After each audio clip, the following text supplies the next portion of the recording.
penyampaian perkembangan penyidikan tindak pidana korupsi pada perkara penjualan aset PT PN1 Regional 1 oleh PT Nusa 2 Propertindo melalui kerjasama operasional atau KSO dengan PT Ciputra Land. Rekan-rekan media,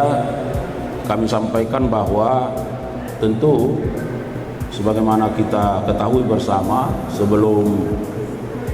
sebelumnya pada tanggal 20 Oktober 2025 penyidik pada bidang Pitsus Kejaksaan Tinggi Sumatera Utara telah menerima pengembalian kerugian keuangan negara sebesar 150 miliar, dan waktu itu sudah kita expose, kita sampaikan ke publik. Dan sebagai kelanjutannya pada hari ini Senin 24 November 2025 penyidik kembali menerima pengembalian kerugian keuangan negara dari PT Nusa 2 Propertindo atau PT NDP sebesar 113 miliar 435 juta 80 rupiah. Rekan-rekan media, bahwa berdasarkan perhitungan kerugian keuangan negara dari ahli perhitungan kerugian keuangan negara, kami memperoleh data dan fakta terkait kerugian yang diakibatkan dalam perkara penjualan aset PT PN1 Regional 1 oleh PT NDP melalui kerjasama operasional dengan PT Ciputra Land sebesar 263 miliar 435 juta 80 rupiah, di mana sebagaimana yang sudah kita ketahui bersama bahwa kerugian keuangan negara ini disebabkan adanya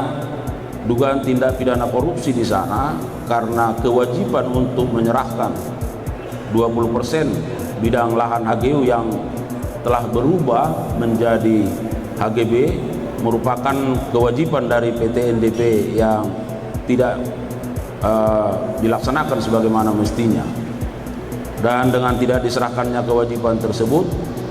melalui permufakatan jahat antara para tersangka yang sudah ditetapkan beberapa waktu yang lalu, sehingga negara mengalami kerugian sebesar 263 miliar 435 juta 80 rupiah. Dapat juga kami sampaikan bahwa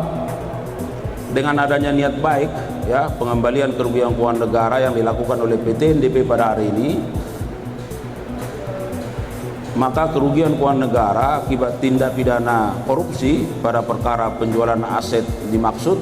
ya sebagaimana yang sedang kita tangani seluruhnya telah dikembalikan ya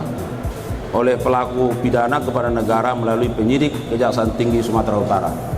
Namun perlu kami sampaikan rekan-rekan media bahwa